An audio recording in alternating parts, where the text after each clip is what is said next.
Hey, I'm Dr. Ruth Roberts, your pet's ally. We had a great question last week about something that's safe to use for that scaly, flaky nose that sometimes dogs will get. And before I get into that, what I want to say to you first is that that is a problem of nutrition from the inside out. So whatever you're doing, add something in to help supplement your pet's diet and give it all the nutrients it needs.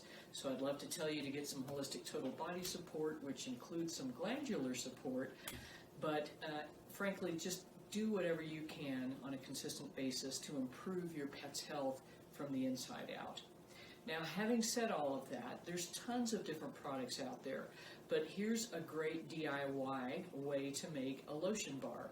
And we've been using these on the road for ourselves for a couple of years. They're super easy to make, very inexpensive, and just really nice because it's all food products. So what I've got out here in front of me is everything you're going to need to make these lotion bars. And the ingredients are super simple. So beeswax, cocoa butter, so the whole stuff. Again, you want to make sure it's food grade. And then some sort of oil. And the oil is going to depend on, frankly, what do you have available and how hot or cold is it outside. So if it's colder, then we're going to use an oil that is liquid all the time. If it's hotter outside, we want this to stay in a bar shape. So we're going to use coconut oil because that'll help it retain its shape a little bit better. Now, we're just about out of coconut butter, so this is going to be our limiting ingredient. And what we're going to do is very simple. We're going to make a double boiler. We've been using this cup to put the ingredients in, and then we're going to set that into a pot of boiling water and let it just turn that down quite a bit, and then gently keep stirring and let everything melt. Now, with the solid ingredients, the coconut butter and the beeswax, the smaller the pieces are, the shorter the time it is to get the thing to melt down. Once it's all melted beautifully, then you're going to mix in your liquid oil and keep stirring, and then we're going to use this wonderful silicone mold to pour the liquid mixture into and let it set. So as I said, our limiting ingredient is coconut oil, or excuse me, cocoa butter I should say. And so this is kind of melted together, and so I broke it up a little bit with a knife. You can certainly probably use a butter knife. It's about 90 degrees out, so it's pretty soft and easy to work with. And once you've gotten it into some smaller chunks, then what I'm going to do is put this in a measuring cup, and realizing with the larger chunks that it's going to be a little bit difficult to measure because it's not going to kind of be smooth across that cup. So I'm going to fill up our half cup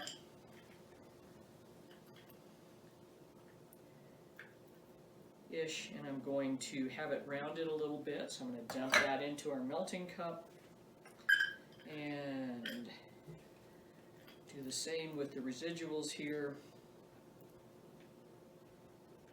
And that's looking like pretty close to another half cup. It's a little bit light.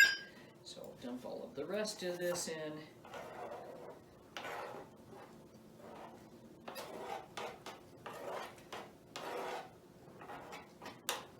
And the next ingredient, our solid ingredient, is going to be beeswax.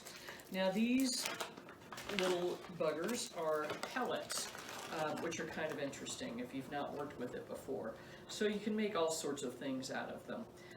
So we're going to go a little bit lighter, probably about 3/4 of a cup with these, because again, these are giant chunks that don't quite fill the cup, but these are smaller and they certainly will fill the cup completely.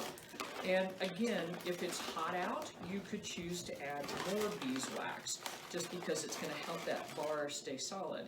And because it is 90 degrees and it's going to be that way for a while, I'm going to use a little more beeswax. So I'm going to actually use a full cup in this instance.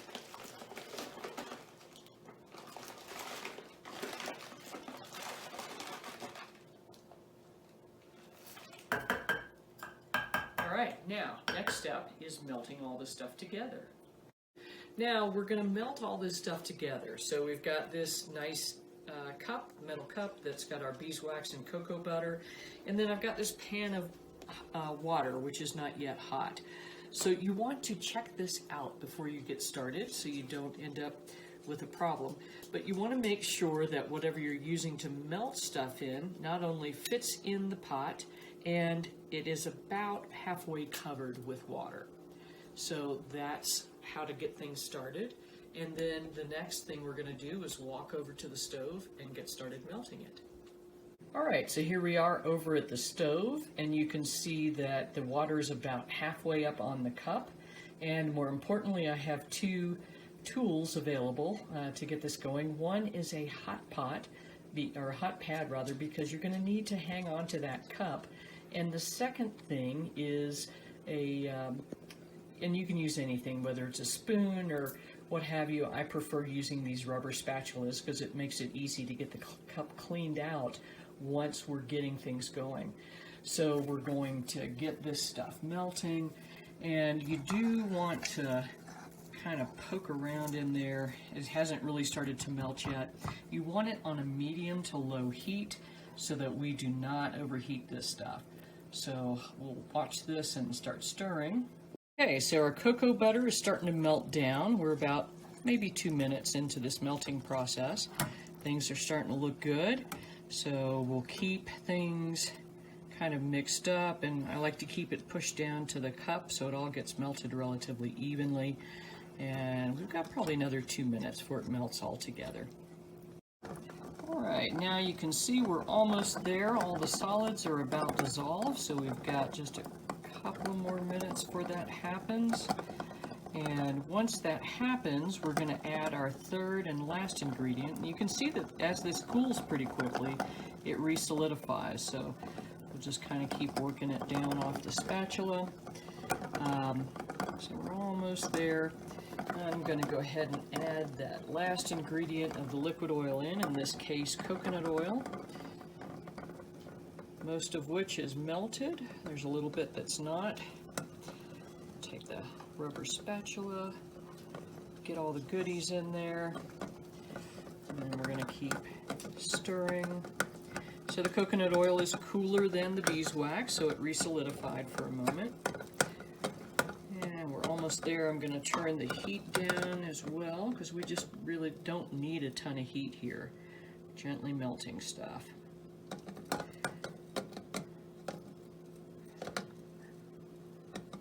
Now we're to the last step where everything is all melted together, and we're getting ready to pour it in our mold. So we're ready to pour it into our mold. The other thing I would mention to you is that this is nice and flexible, which is fantastic. So because we're going to put this in the refrigerator afterwards, you want something stiff underneath it to prevent it from flopping and pouring all over you and just creating general pandemonium in the kitchen. So I'm going to pick the cup out of the water and let it kind of drain off there. And then I'm going to start pouring into the mold. So we'll just go like this.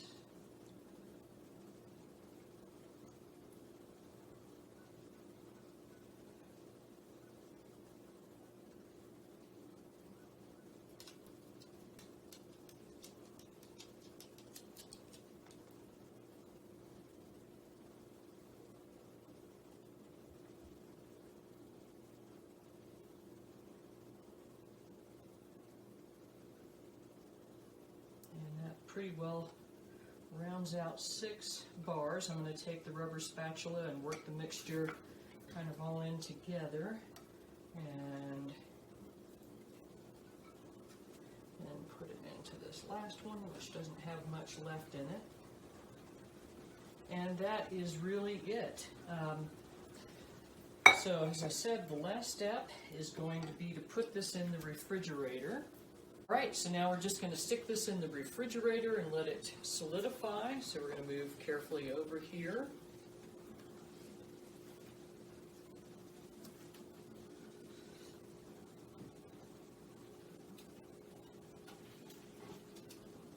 And we're good to go there. So that's going to take maybe 10-20 minutes to set. So we're just going to let it do its thing, and then we'll talk about a couple of other options. All right, now we've allowed these things to harden up, and here is why we love these silicone molds, because these things pop out just like that. And they happen to fit very nicely into an old Altoids or otherwise peppermint container. So they're really easy for us to travel with. And then how do you store the rest of these things? Part of the reason we got into this really was to reduce the amount of stuff that was being shipped across the country in plastic use. So we just take an old plastic bag that's lying around that's relatively clean and put these in, and then we'll store those in the refrigerator. Now, what if you don't have one of these nifty silicone pans? You can use anything. So you could use a baking pan, and these Teflon ones, which we don't like to cook with, are great because it's going to pop out. You can also line it with parchment paper, which, if you're not familiar with this stuff is amazing for many, many reasons. But you just throw a little parchment paper in there and kind of squish it down, make it fit the pan as best you can, and then pour the mixture in there. You saw me breaking up the cocoa butter earlier with a knife, so it's super easy to do that. Any container really is fine. So there's, these nice storage containers, you can use those, and again, you can just pop a chunk out to fit what you've got. So really, that's it. Super easy to do. If you've got any questions, post them in the comments below. And if you need coconut oil, we've got a great extra virgin organic coconut oil available on my website, as well as Holistic Total Body Support. I'm Dr. Ruth Roberts, your pet's ally. Thanks.